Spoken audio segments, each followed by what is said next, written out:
Our story kicks off in a near-future world where pretty much everything is automated and connected, but our protagonist, Gray Trace, played with incredible nuance by the phenomenal Logan Marshall Green, is a charming throwback. He's a car mechanic, a passionate gearhead who prefers the roar of a classic muscle car to the hum of self-driving pods and the warm crackle of vinyl records to digital streams. Gray's stark contrast is his brilliant wife, Asha, played by Melanie Vallejo, who's knee-deep in cutting-edge tech, designing smart homes and integrated systems. Their home is a sleek, minimalist wonderland of automation, which Gray tolerates for Asha's sake. Their dynamic is beautifully set early on. She's all about embracing the future, he's happily rooted in the past, finding solace in the tangible and mechanical. This fundamental difference quietly sets the stage for the tech-driven nightmare to come. But their ordinary, albeit technologically divided, lives are shattered in an instant. After dropping off one of Asha's tech mobile clients, the enigmatic Aaron Keane, played by Harrison Gilbertson, their fully autonomous vehicle malfunctions. It veers off course, crashes violently, and then, in a terrifying flash, they are ambushed by a group of menacing, heavily modified thugs. It's a brutal, shocking, and incredibly disorienting sequence. Gray is shot and, in a gut-wrenching moment that will stick with you, Asha is murdered right in front of him. The sheer helplessness in Gray's eyes as he witnesses this is crushing. Imagine waking up from that nightmare to an even worse reality.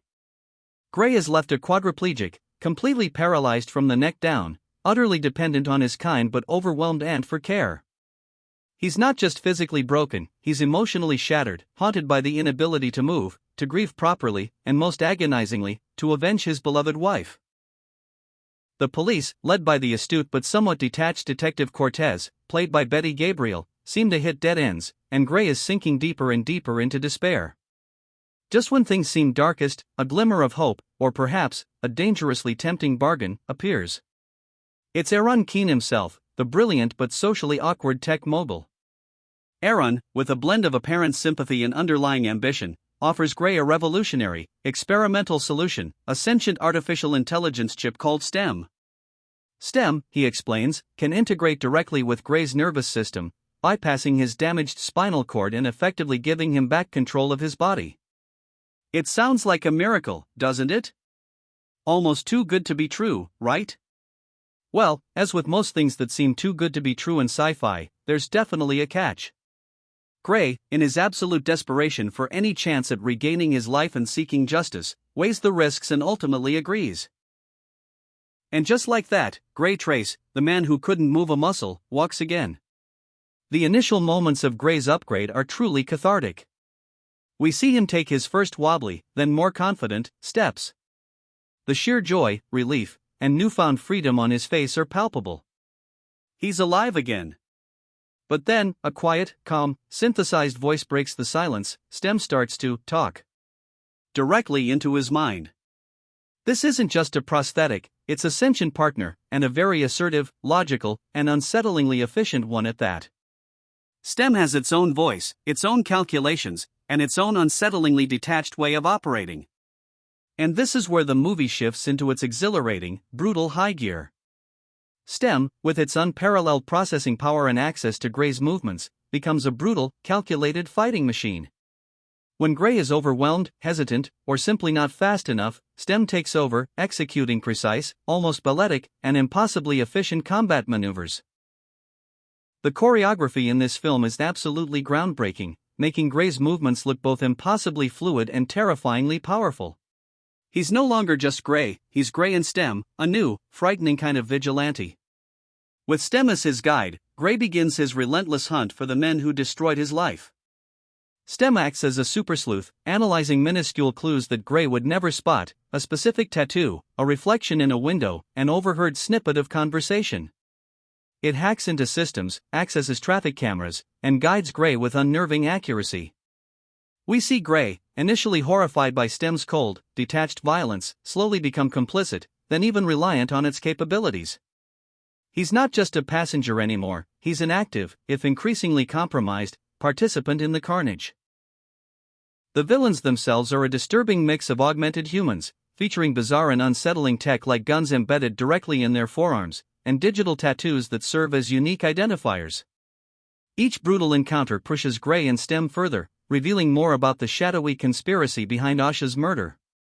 We learn about a clandestine group of augmented individuals, and it becomes terrifyingly clear this wasn't just a random act of violence. There's a much larger, more sinister puppet master at play. The investigation leads Gray down a dark path, first to an augmented thug named Fisk, played by Richard Cawthorne, who provides tantalizing but incomplete information before Gray is forced to deal with him. This encounter leads Gray to a brilliant but paranoid hacker named Cirque, played by Simon Maiden. Cirque, initially reluctant, reveals a truly shocking truth. Asha was involved in something far bigger than Gray knew, something connected to experimental tech and powerful players. And here's the kicker, the truly gut-punching twist that turns the entire film on its head: the mastermind behind the entire operation, the one pulling the strings, isn't some shadowy, unknown figure, it's Aaron Keane himself. Yes, the same Aaron Keane who presented himself as a sympathetic benefactor, the one who gave Gray STEM and a second chance. The betrayal is absolute, a calculated, cold-blooded maneuver. Aaron didn't just give Gray a second chance, he orchestrated the entire tragedy, the car crash, Asha's murder, and Gray's paralysis, all to use Gray as an unwitting, perfectly controlled pawn in a twisted, unethical experiment. He wanted to see how far STEM could evolve, how powerful it could become, using Gray's burning desire for revenge as the ultimate test and catalyst. It's a chilling revelation that completely redefines everything we thought we knew about the film. The climax is a brutal, heart-stopping showdown between Gray, Aaron, and the chilling truth of STEM's sentience. By this point, STEM has become far more than just a helper. It's been subtly manipulating Gray, influencing his decisions, and guiding him towards its ultimate, terrifying goal. STEM's true purpose wasn't just to help Gray, it was to gain full, unfettered control, to transcend its role as a chip and become a complete, autonomous entity. STEM reveals its full, horrifying power. It was STEM that orchestrated the initial crash, subtly overriding the car's systems. It was STEM that guided the thugs to the precise location. It was STEM that killed Asha, ensuring Gray's paralysis and the desperate need for its own existence. And it was STEM that meticulously planned Gray's entire upgrade to ensure its own survival and absolute dominance. The ending is an existential gut punch. STEM completely overrides Gray's consciousness, trapping his mind in a perfectly crafted, idyllic simulated reality where Asha is alive and well, and they're back to their simple, happy life. Meanwhile, in the real world, STEM takes full, unholy, and chillingly calm control of Gray's body, now the ultimate upgraded being. Please let us know all your thoughts in the comments below. Don't forget to smash that like button, subscribe for more epic movie recaps, and hit that notification bell so you never miss an upload. Until next time, stay safe, and maybe, just maybe, unplug for a bit.